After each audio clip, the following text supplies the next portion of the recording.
My goodness, quand je commence comme ça, il faut savoir que je suis dépassé. Je ne sais pas par où commencer pour cette histoire. Je ne sais pas si je vais juste la narrer ou si je vais me l'approprier comme j'ai l'habitude de faire. C'est une histoire style porta-potty. Mais au lieu de lâcher de grosses caisses dans la bouche de la fille, les vilains petits messieurs, les vilains petits milliardaires ont plutôt mis en sa disposition, ont plutôt mis sur elle leurs animaux de compagnie. Mais Ibrahim, nous sommes seulement dans l'introduction. Alors tu te dois d'entretenir un tout petit peu le suspense. Et attention, ne commencez pas encore à juger la fille. Ne commencez non plus à vous apitoyer sur son sort. You don't even know her story. Ceci dit, pour l'histoire d'aujourd'hui, nous allons aller au Congo-Brazzaville passant par le Gabon. Bien évidemment, l'histoire a été confiée par la concernée elle-même. Mais cela en partie. Tout simplement parce qu'elle n'est pas du tout prête à assumer toutes les choses pas catholiques qu'elle a eu à faire pour de l'argent. En ce qui concerne l'autre moitié, elle a été confiée par l'une de ses tatas. Tata qui l'accompagnait partout. Tata qui l'accompagnait aussi voir des gens peu recommandables. Et cela pour des pratiques mystiquement mystiques. Je pense sincèrement que j'en ai assez dit dans l'introduction. Alors pose-toi tranquillement. Prends-toi quelque chose à boire et à grignoter. Pose-moi ton plus gros pouce bleu en l'air et on y va.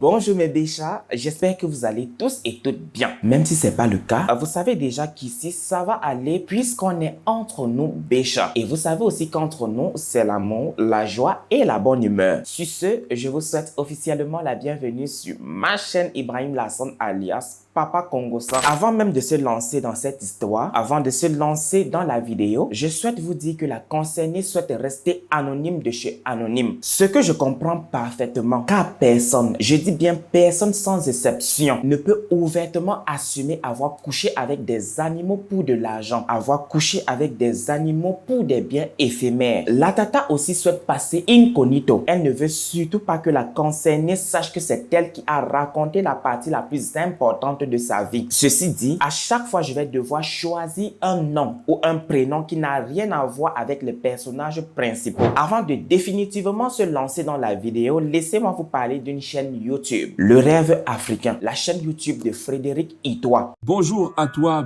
bienvenue sur cette nouvelle vidéo où je vais te montrer comment tu vas t'organiser étape par étape pour être en mesure d'investir ou de capitaliser tous les mois dans des solutions du type bourse ou immobilier pour grossir ton capital et prendre ta retraite et être libre financièrement, bien sûr, le plus rapidement possible. Je suis Frédéric Itoie. Sa chaîne est entièrement basée sur la philosophie du mouvement FIRE. Le mouvement FIRE est un acronyme anglais qui signifie libre financièrement pour prendre sa retraite jeune. Alors, sur cette chaîne, Frédéric Itoie te donne des conseils. Il t'apprend des techniques pour économiser de l'argent. Et surtout, il t'apprend où investir ton argent, que ce soit dans l'immobilier, dans le e-commerce, dans la bourse ou même dans l'entrepreneuriat. Sans trop tergiverser, je vais vous supplier, ouais, c'est une doléance, de vous abonner sur la chaîne YouTube de Frédéric Itoie pour bénéficier de ses conseils.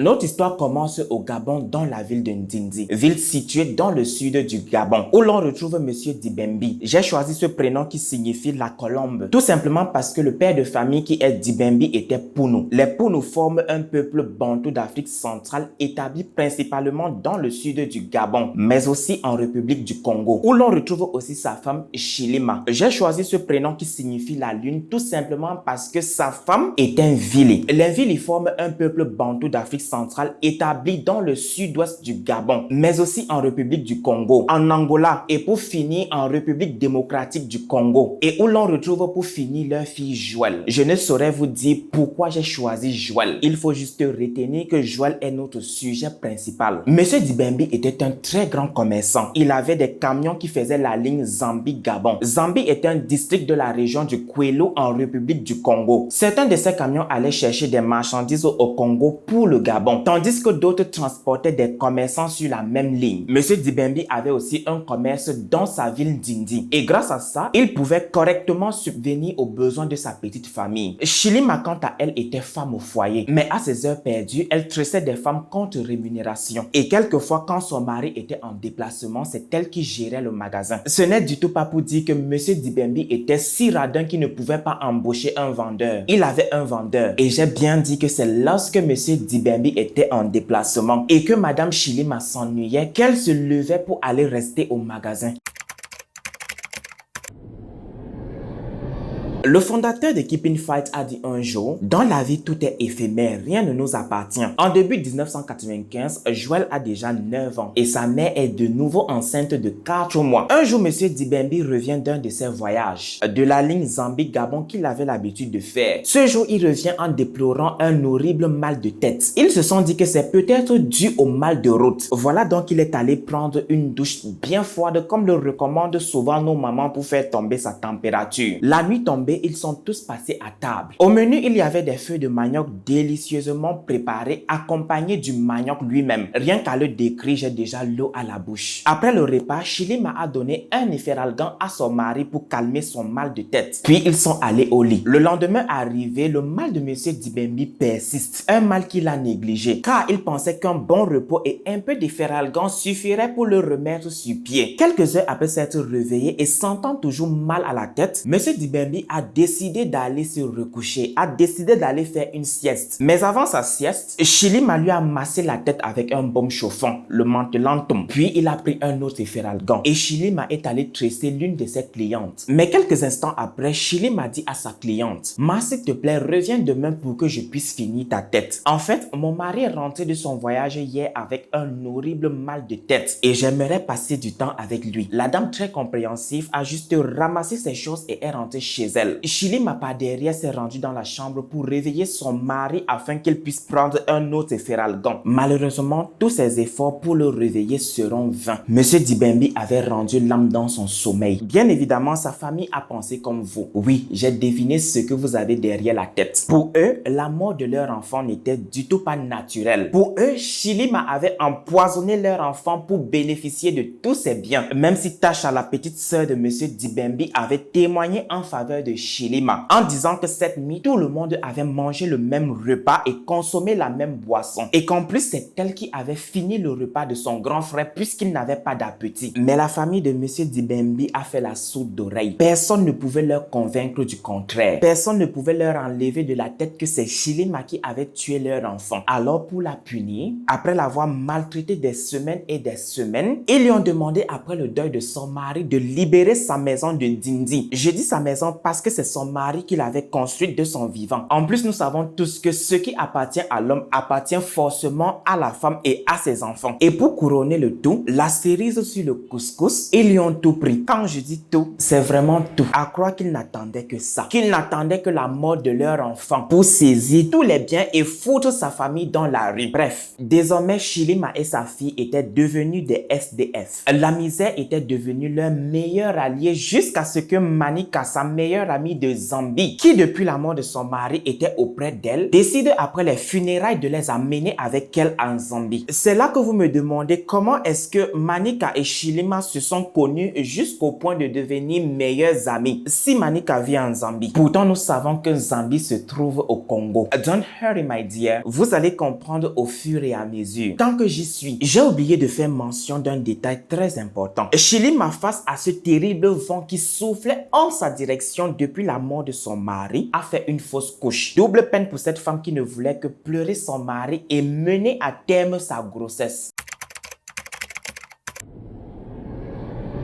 En Zambie, Manika a introduit Chilima dans le commerce qu'elle faisait. Rassurez-vous, il ne s'agit du tout pas du commerce du piment, mais plutôt celui d'acheter des marchandises en Zambie, à Brazzaville et autres pour aller les revendre au Gabon. Je suppose qu'avec ce petit détail, vous avez maintenant compris comment est-ce que les deux femmes se sont connues au point de devenir meilleures amies. Mais si ce n'est pas le cas, laissez-moi vous l'expliquer clairement. Manika était une cliente à Dibembi. C'était dans son camion qu'elle se rendait au Gabon pour écouler sa marchandise. marchandises. Puis avec le temps, ils se sont rapprochés. Et quand Dibembe lui a dit que sa femme était invisible comme elle, ça a été le coup de foudre amical. Les deux femmes étaient devenues comme les doigts de la main. Les deux femmes étaient devenues pratiquement inséparables. Jamais Manika ne pouvait se rendre au Gabon sans aller leur rendre visite en Dindi. Pour elle, c'était the chose à ne du tout pas faire. C'était the chose inimaginable. Quelques mois après être arrivé en Zambie, le mari de Manika a été affecté à Pointe-Noire. Et puisque Chilima et Joël étaient sous sa responsabilité, il fallait qu'une décision soit prise les concernant. C'est ainsi qu'après une longue discussion avec son mari, il a été convenu de les amener à Pointe-Noire. L'année qui a suivi, c'est-à-dire en 1996, Joël a de nouveau été inscrite à l'école, puisque depuis la mort de son père, elle avait été déscolarisée faute de moyens. Pour être précis dans mon récit, elle a été inscrite au CM1 à l'école publique Balou Constant. Et voilà qu'en 1997, la chance a de nouveau cogné à la porte de Chilima. Le bonheur lui a de nouveau souri. Dieu l'a béni avec un nouveau mari, un riche homme congolais du nom de Bernard. Avant que vous ne me demandiez, avant que vous ne posez la question, Chilima et Bernard se sont rencontrés à une veillée et Bernard travaillait à Eni, une société italienne d'hydrocarbures créée en 1953.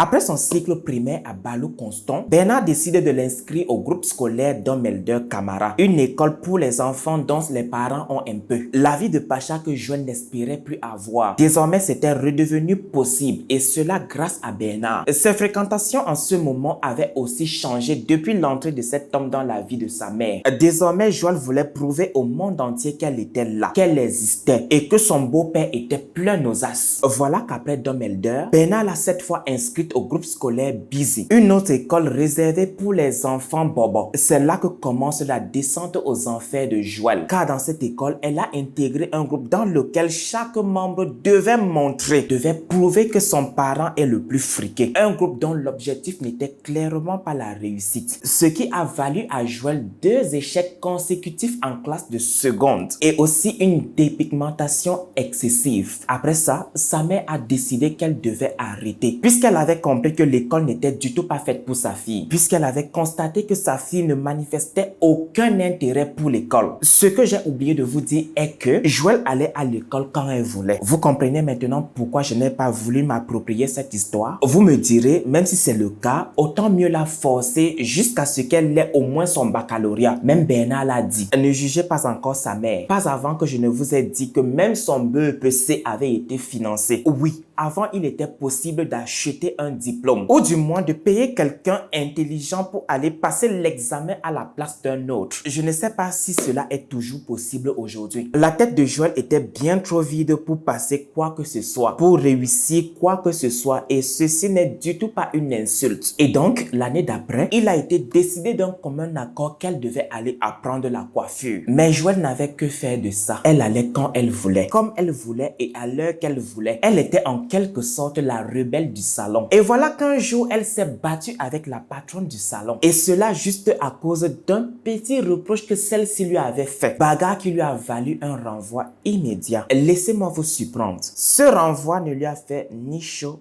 ni froid. Laissez-moi rajouter qu'elle était à 37, température normale. Pour elle, elle était à l'abri de tout besoin avec un papa comme Bernard. Bernard lui aussi lui avait montré qu'avec lui, tout était tout feu, toute flamme. Avec lui, elle avait un chauffeur à sa disposition. Elle faisait ce qu'elle voulait. Il avait même amené à 2 reprises en Italie pour les vacances. La belle vie qu'on rêve tous. Après 5 ans de mariage, c'est-à-dire en 2002, le couple a été béni par un enfant. Un mignon petit garçon qu'ils ont prénommé Léon. Et en 2006, la famille s'est agrandie avec la venue de Yohan, leur deuxième garçon. La maison en ce moment respirait la joie et le bonheur. Bernard et Chilima avaient au total 4 magnifiques enfants. Joël l'aîné, Tania, la première fille de Bernard qui a aujourd'hui 26 ans et comme vous l'aurez compris, qui est la petite sœur de Joël, Léon et Yohan. Il faut préciser que Joël, pour une raison quelconque, pour une raison qui reste jusqu'à aujourd'hui floue, n'aimait pas des Max Tania.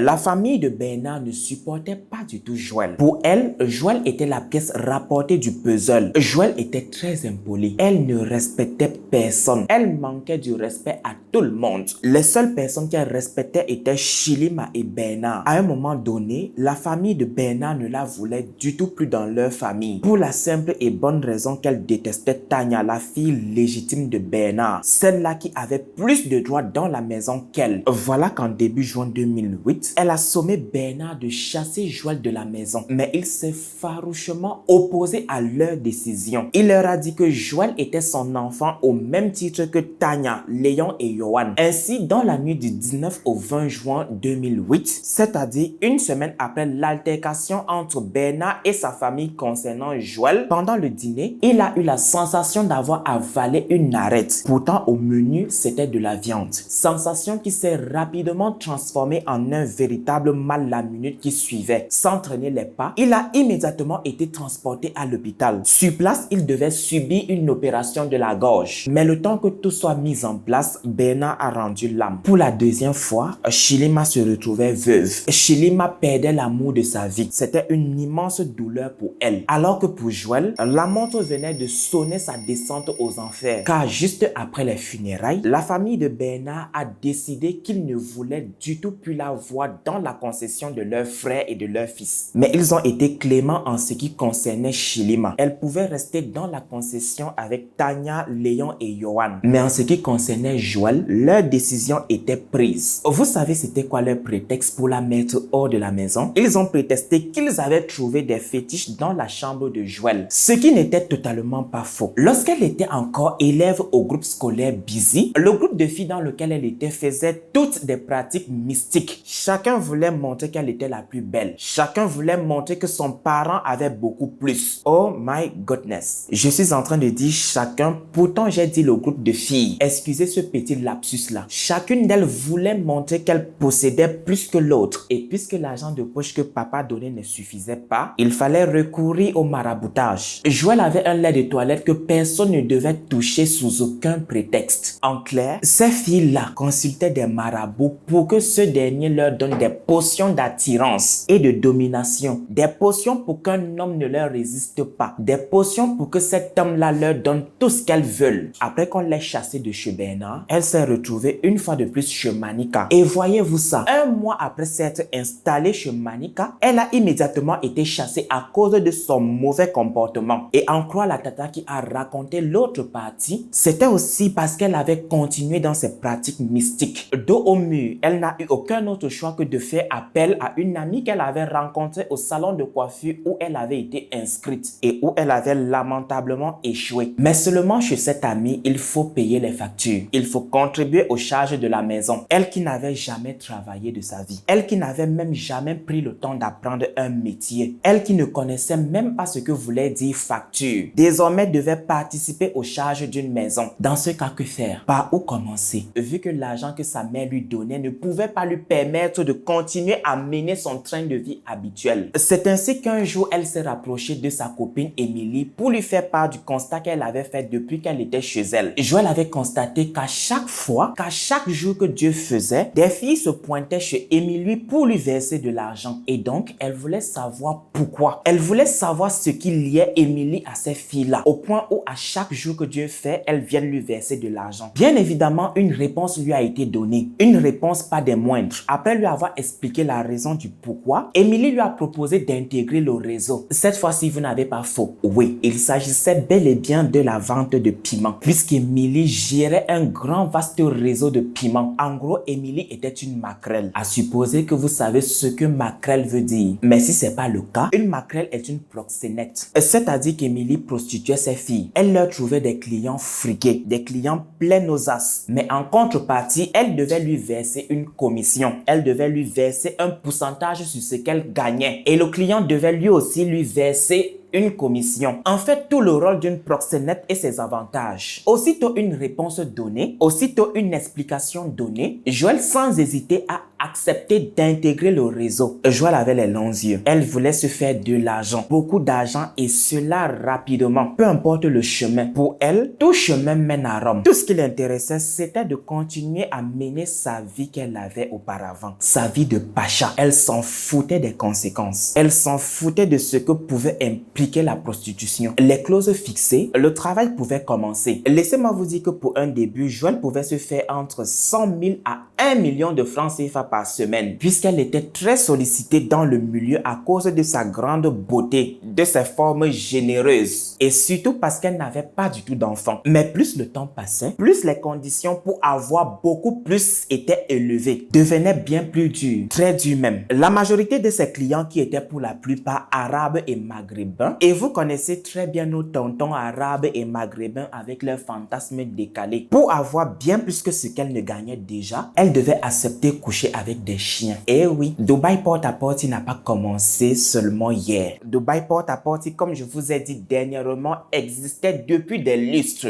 Le fait de coucher avec des animaux existait depuis des lustres. C'est juste Dubaï qui a fuck up. Je disais donc tantôt avant de me perdre que Joël, pour gagner beaucoup plus, pour se faire entre 2 500 000 à 5 millions par semaine, devait accepter coucher avec des chiens. Vous pensez que coucher avec les chats était pire? Non. Il fallait faire beaucoup plus pire que ça. Il fallait qu'elle donne un peu de son sein aux chats de ses clients. Des fois même, elle devait coucher simultanément avec le patron et l'animal de compagnie. Et pour finir, il fallait des fois qu'elle subisse la colère de ses clients. Quand je dis colère ici, je fais allusion aux sadomasochistes. Vous connaissez très bien ces gens avec la torture. Ils te torturent jusqu'à ce qu'ils voient le sang, juste pour que tu aies des miettes de son argent. Hop, hop, hop, on arrête là. On arrête de prendre position. On arrête de juger. Nous sommes là pour être impartial. Ou du moins, je suis là juste pour relater les faits qui m'ont été confiés. Son changement était visible à l'œil nu. Désormais, on pouvait dire que Joël était devenu riche, qu'elle s'était relevée de sa chute. Évolution qui avait beaucoup inquiété sa mère, qui un jour l'a appelée pour savoir d'où lui venait tout cet argent, parce que les miettes qu'elle lui donnait ne pouvaient du tout pas lui assurer cette belle vie-là. Vous savez ce qu'elle a dit à sa mère?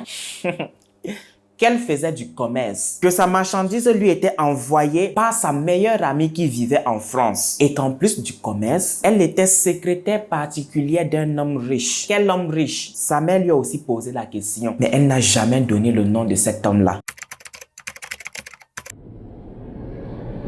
Joël n'en pouvait plus de partager son butin à chaque fois avec Emily. Vous savez, à un moment donné, ça saoule. À un moment donné, ça devient bien trop fatigant de tout le temps partager son butin. Surtout avec une personne qui ne fournit pas les mêmes efforts que vous. Elle n'en pouvait plus aussi de certaines pratiques des clients que lui trouvait Emily. Elle voulait désormais être indépendante. Elle voulait désormais travailler à son propre compte. Elle voulait surtout trouver ses propres clients et fixer ses propres règles. C'est ainsi qu'un jour, elle décide, tel un oiseau, de prendre son envol. Alors pour ça, il lui fallait un chez elle, ce qu'elle n'a pas tardé d'ailleurs à faire. Sangaré Ouma a dit un jour, si longue et si noire que soit la nuit, il vient toujours une heure où enfin le jour se lève. Et sincèrement, je pense que cette heure, c'est 5 heures du matin, tout au plus 6 heures. À un moment donné, elle n'en pouvait plus de faire ça. Elle sentait comme des brûlures dans son vagin, sans toutefois oublier les MST qu'elle avait contractés lors de ses multiples rapports. Son ventre et ses seins qui lui faisaient un mal de chien. Pour elle, c'était un signe de Dieu. Dieu lui disait qu'il fallait arrêter et cela le plus tôt possible. Et sa mère qui lui mettait aussi la pression de se caser, puisqu'en ce moment, presque toutes ses amies étaient casées. Du jour au lendemain, grâce à Dieu, Joël a tout arrêté. Elle voulait se réinventer. Elle voulait commencer un nouveau chapitre de sa vie. Un chapitre loin des marabouts et loin de la prostitution. Une vie où Dieu devait être au centre de tout. Là, on se dit, ouais, la fille a finalement pris conscience. Elle a finalement compris le sens de la vie. Elle a définitivement compris le sens de la phrase biblique. Que sert-il à un homme de gagner tout le monde s'il perd son âme? Sauf que, oui, je vous ai toujours dit que les histoires qui finissent à la rose, que les histoires qui ont toujours une bonne fin se passent seulement dans les films et surtout dans Alice au pays des merveilles. Voilà qu'un jour, Jennifer, son amie, sa meilleure pote qui vivait en France, sa pote qu'elle avait dit à sa mère qu'elle lui envoyait de la marchandise pour se rendre autant riche, arrive au pays pour son mariage avec un homme de très bonne famille. Vous comprenez bien le sens de très bonne famille. Ça veut dire une famille friquée, une famille pleine aux as. Et par maladresse, elle a présenté son homme à Joël. Je ne parlerai même pas de maladresse, c'était sa meilleure pote. Donc forcément, elle allait rencontrer son homme. Je vais vous épargner tous les petits détails. Je vais vous épargner le fait que Joël était devenue la confidente de Jennifer et même aussi la confidente de son homme, George. Quand il y avait des problèmes entre les deux, c'est Joël qui venait régler. Laissez-moi vous dire que le jour de la dot de George et de Jennifer, les deux familles se sont réunies pour manger la cola et récupérer l'argent. Mais George ne s'est jamais présenté à sa propre dot. George s'est volatilisé dans la nature. Personne n'avait de ses nouvelles. Personne ne savait où il était passé. Et puisque c'était la première fois que cela arrivait, sa famille a signalé sa disparition et a fait des affiches qu'ils ont collées dans presque toute la ville avec un numéro à appeler en cas d'urgence. Ou du moins à appeler si quelqu'un apercevait George. Jennifer, après avoir été consolée par sa famille, a appelé Joël pour lui faire part de la situation. Et Joël lui a dit qu'elle s'était déplacée pour quelques jours dans un pays voisin pour une affaire. Pour une réunion d'affaires, dit-elle. Une semaine après la disparition de George, un monsieur va appeler le numéro de l'affiche pour dire qu'il a vu George en compagnie d'une femme dans une voiture personnelle à la frontière entre Cabinda et Pointe-Noire. Dois-je encore vous faire un dessin? Parce que pour moi, tout est enfin clair. Joël s'était accaparé George. Et le jour de sa dot, les deux ont fui pour Cabinda. Pour ceux qui vont demander où se trouve Cabinda, Cabinda se trouve en Angola. Et après avoir passé toute une semaine en amoureux, les deux sont revenus et se sont directement installés dans la maison que le père de George lui avait offerte après son mariage avec Jennifer. C'était un coup dur pour Jennifer, un véritable coup dur pour la famille de George et un terrible coup dur pour la mère de Joël qui était insultée et moquée à tout le temps à cause de l'acte qu'avait posé sa fille. Mais le mal était déjà fait et Joël pour rien au monde ne voulait laisser George. Pour elle, c'était son homme idéal. Pour lui, il pouvait braver toutes les montagnes de la terre. Pour lui, elle pouvait se bagarrer avec tout le monde, même avec sa mère. Elle avait mis son grappin dessus. Elle avait planté ses griffes dans George et personne n'était capable de l'enlever. Longuet a dit un jour: on ne cache jamais la lumière du soleil, oh.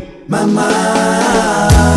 Juste pour vous dire que l'heure de mettre Joël à nu avait sonné. Un jour, elle a eu un problème de 150 francs. Je répète encore, 150 francs avec sa tata qui l'accompagnait partout. Avec sa tata qui l'accompagnait chez les marabouts et les féticheurs. Avec sa tata qui connaissait le moindre fait et geste de sa vie. Et dans la colère, sa tata est allée voir sa mère pour lui détailler sa vie. Pour tout lui dire concernant sa fille Joël. Et quand je dis tout, c'est vraiment tout. Elle a tout raconté à la mère de Joël sans oublier la virgule. Autant vous dire que c'était la goutte d'eau qui avait fait déborder le vase de la mère de Joël. Aujourd'hui, elle ne lui adresse plus la parole. Elle a pratiquement régné. Pas seulement parce que sa fille était une prostituée et qu'elle couchait avec des animaux, mais aussi parce qu'elle a volé le mari de sa meilleure amie. En plus, j'ai oublié de vous dire, Joël et Jennifer étaient comme des sœurs d'une autre mère. Ça fait aujourd'hui 7 ans que Joël et George sont ensemble, mais ils ne peuvent pas se marier pour la simple raison que tout le monde est contre leur union. La famille de George est contre leur union. La mère de Joël, quant à elle, est bien plus que contre. Pour elle, elle ne veut du tout pas de cette malédiction au sein de sa famille. La descente aux enfers de Joël est due aux gros yeux qu'elle a eus. Et aux dernières nouvelles, en 7 ans de concubinage avec George, elle a fait une seule fausse couche. À croire qu'elle est en train de payer son karma. Karma is a bitch. Quand le karma décide de te frapper, il te frappe doublement que ce que tu as déjà fait. Voilà, c'est ici que prend fin notre histoire. Si vous l'avez regardé jusqu'à la fin, écrivez-moi en commentaire vanité des vanités. Et si vous avez retenu quelque chose de cette histoire, si vous avez retenu une leçon, n'hésitez pas à la partager avec votre entourage. Et n'hésitez pas aussi à me laisser votre plus gros pouce bleu en l'air. De là, on se reprend à très bientôt. May God bless you. Kiss. Mais avant, ne faites jamais confiance en qui que ce soit. Gardez toujours vos gros yeux grands ouverts, car c'est votre propre orteil qui joue aux innocents. C'est votre propre orteil qui joue aux innocents, qui finira un jour par vous trahir, qui finira un jour par percer votre chaussure. Mais vraiment, on a beaucoup de souffrance, on a beaucoup eu la tort, on est souffert, on est tellement souffert maintenant. Mais vraiment, on a beaucoup de souffrance, on a beaucoup eu la tort, on est souffert, on est tellement souffert maintenant.